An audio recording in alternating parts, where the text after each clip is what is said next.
Okay, so thank you very much to MST for organizing this webinar. So I'm going to talk about dealing with zonular issues, and this is something that I became interested as I started my consultant career. And well, let's look at what zonulopathy is, what causes zonulopathy. So zonulopathy can occur because of a number of situations. One is pre-existing pathology. So the patient may have had trauma. They may have a condition called pseudoexfoliation syndrome, which causes progressive zonulopathy. High myopia is another risk factor. Post-acute angle closure, the zonules can be weakened because of the ischemic insult to the ciliary body. And then there are syndromic problems like Marfan syndrome, homocystinuria, and ectopia lentis, to mention a few. You've then got the obviously the intraoperative problems that can arise with zonules, either iatrogenic or a pre-existing zonulopathy that was hitherto undiscovered in the preoperative examination.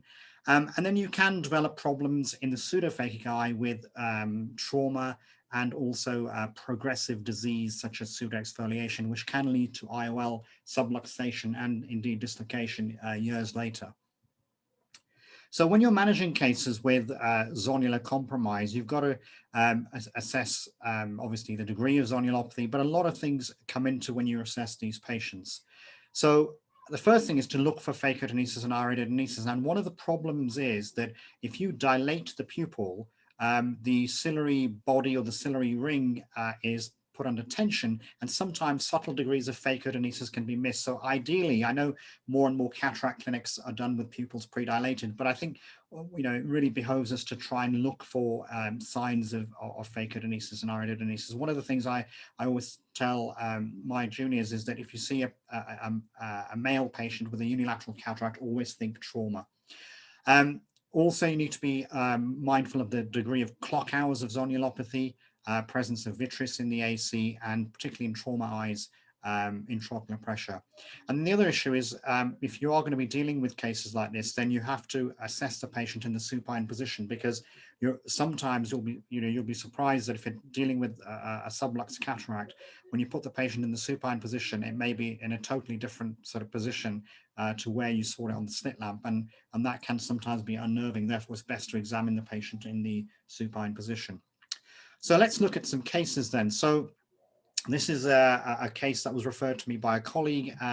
This patient ended up on a pooled list, and it's totally inappropriate to be on a pooled list, but one of my colleagues said, look, can you have a look at this and do this case?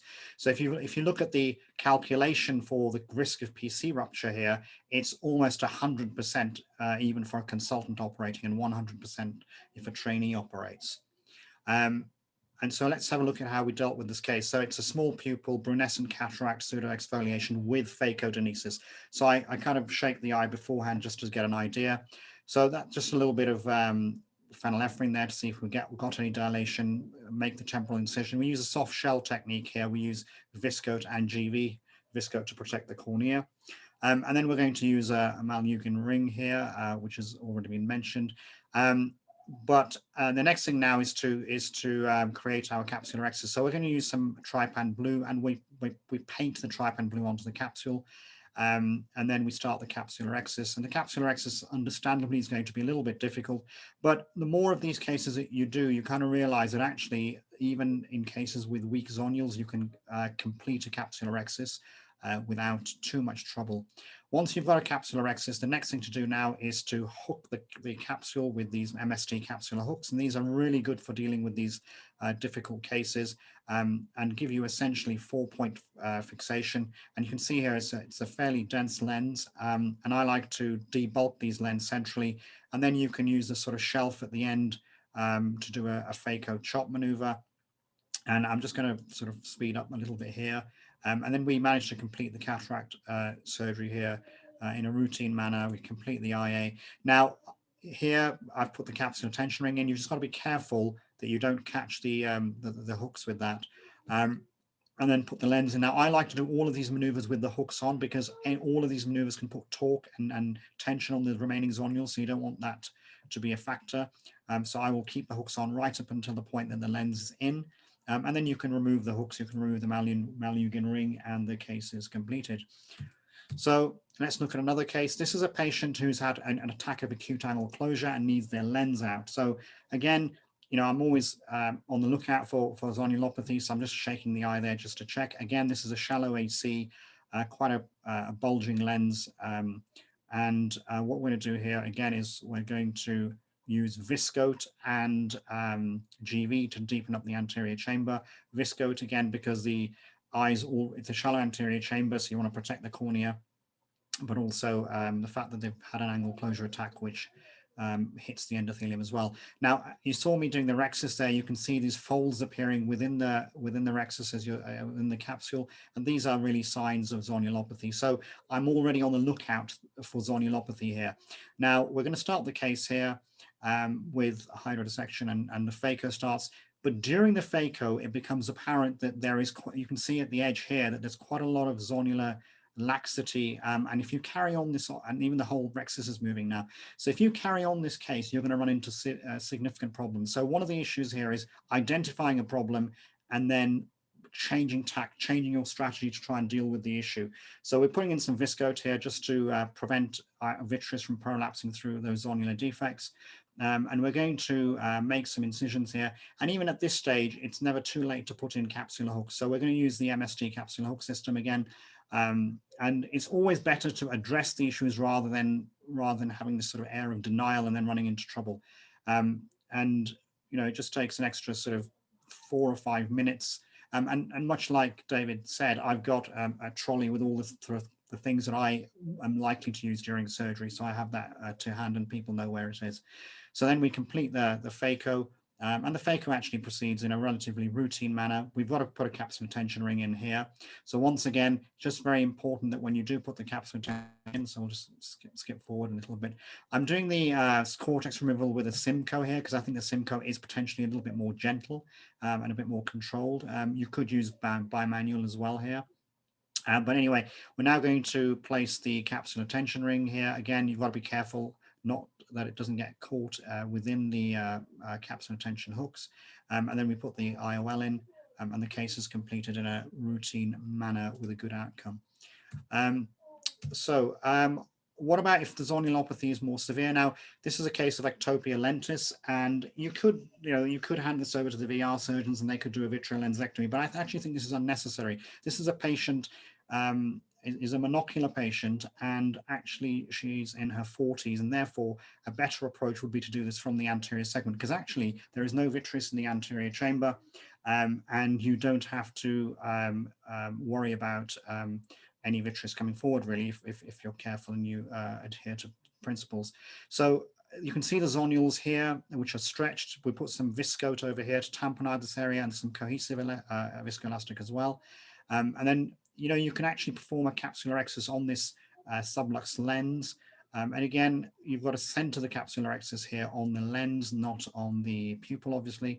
And then once you've completed the capsular rexus, which actually happens in a routine manner, you'd be surprised how much strength these few zonules still give you in terms of when you're doing your capsular rexus. So we then carry out hydrodissection. And in this case, we attempted to prolapse and did prolapse the lens out of the bag a little bit, put up a couple of iris hooks on here just to support this area. And then we can carry out the hydrodissection, and then I'm just going to move forward just in the interest of time. And then you can get this lens out of the bag into the anterior chamber and phaco it relatively easily. At this point, you've got to be a little bit careful that the chamber doesn't collapse. So we go in with some viscoelastic just to pump up the anterior chamber, push the capsule back, and prevent vitreous prolapse when we come out with our phaco probe. And again, I'm going to use a Simcoe here because I think this is a little bit more gentle on the capsule, particularly when you've got these sort of zonular issues. So we'll just move forward here. Now we've got the cataract out. The next thing to do here is then to fixate the bag to the sclera, and we're going to use a tension segment here, and we make a mark a couple of millimeters back from the limbus, make a groove, and then we put the tension segment into the eye, and then we use a Gore-Tex suture, A2 Gore-Tex suture, which we pass through the eyelet and then dock it with a needle on the other side here. Just move that forward. and that's using the MST micro holding forceps to dock the needle. And then we pull that through, and once we've got that through the eyelet, getting the second one through is relatively easy because we're going on the outside.